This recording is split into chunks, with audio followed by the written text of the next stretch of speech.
then the US would retaliate. So we're in this sort of unknown at the moment where all these different sides are essentially saying that they will continue retaliating as long as their enemy continues to do so too.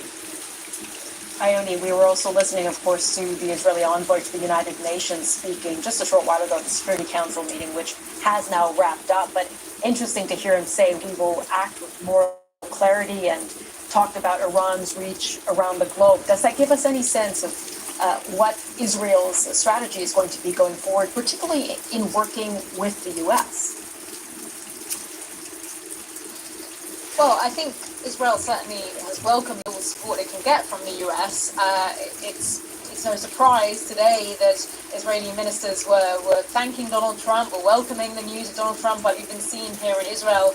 Billboards being put up saying, "Thank you, Mr. Trump." There is clearly a general consensus from the Israeli government that they are keen for all the support they can have from the US. That being said, though, Benjamin Netanyahu has made it clear over the last couple of days that when he initially struck Iran, for example, last week, Israel wasn't necessarily looking for a green light from the US to do so, and that this is still a war that Israel is prepared to fight on its own, even if the US didn't continue to join it. So I think we are certainly seeing indications that Israel would like further support. The rhetoric this evening as well has been that they would like other nations to continue supporting Israel militarily, not just through rhetoric.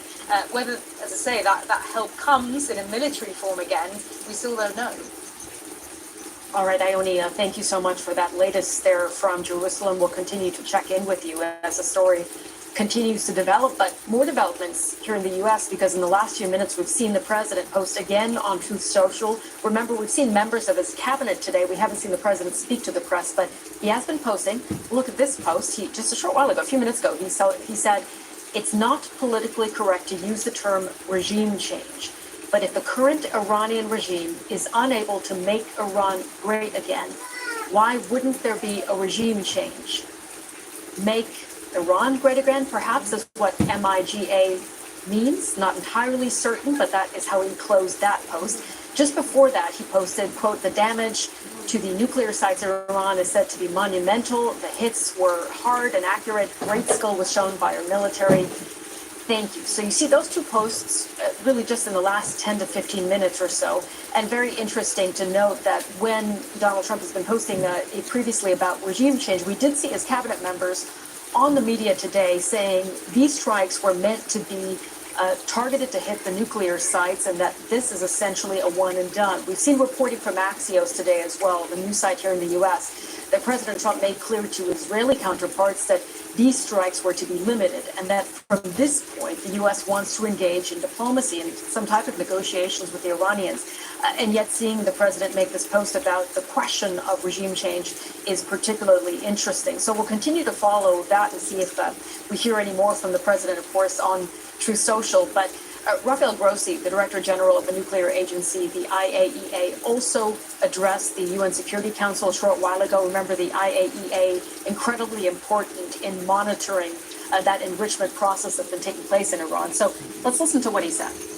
The nuclear non-proliferation regime that has underpinned international security for more than half a century is on the line.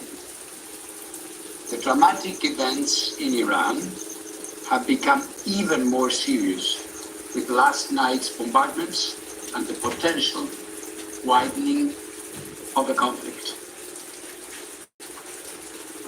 We have a window of opportunity to return to dialogue and diplomacy.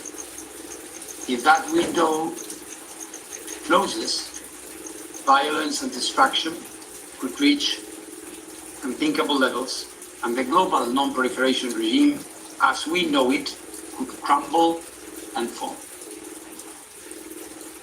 Iran, Israel, Iran, the Middle East need peace. And there is enough for diplomacy. Okay, that's a message from the IAEA Director, Rafael Grossi, a little bit earlier speaking to the UN Security Council. Let's bring in Patricia Lewis. She's a nuclear physicist and arms control expert. Patricia, great to have you with us. Thanks for joining us.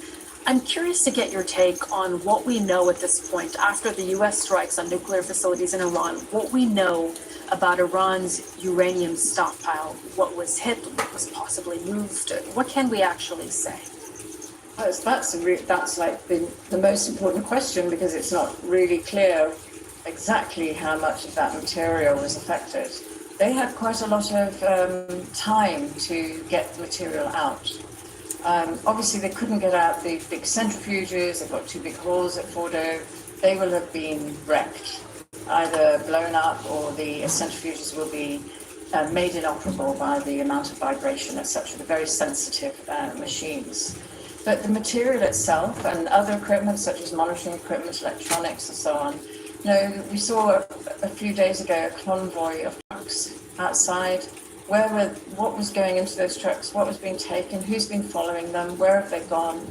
Have they gone to another site that we're unaware of, or have they gone to another underground facility? Are they in some kind of holding? There's even talk that this is part of the negotiation style, that they've still got something to negotiate with.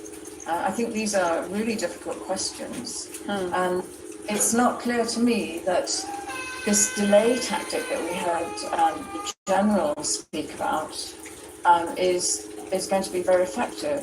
We've had quite a lot of experience. For example, in 1981, Israel attacked the Osirak reactor. And yet, Saddam Hussein went on to very nearly develop nuclear weapons by 1991.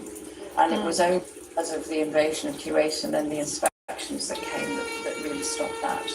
So when you bomb things, you often drive them underground. And then one of the criticisms of the Iran deal, the JCPOA, is that it was just about delay. Well, right. If this is just about delay, what are we gaining by doing this? So, Butcher, can I just jump in there and ask, as we are running out of time, in a minute or so, if you could, what about this question of how quickly Iran could have developed a nuclear weapon? Oh, that's another difficult question, but I think it's quicker than the US and other intelligence agencies are saying, because we know from their assessments that Iran stopped weaponization back in 2003, an overt weaponization program. But of course, they've kept a lot of the knowledge, and a lot of the people associated with that will still know. So if they've got the material, we say 60%. If they can't enrich it anymore, then Israel has done them, they really have prevented then a weaponization program. If they still manage to be able to enrich it up to 90%, and they have enough material, and they can turn it into metal, and they can use what they know from 2003, then it may be quicker than we had hoped. So, okay, interesting. It is still in that regard. We unfortunately have to leave it there, Patricia, but it's been really good to get your analysis. Patricia Lewis, nuclear physicist and arms control expert. Great to speak to you on this. Much. And we'll continue, of course, to follow the latest developments here on BBC News. We're back in just a few minutes. Stay with us.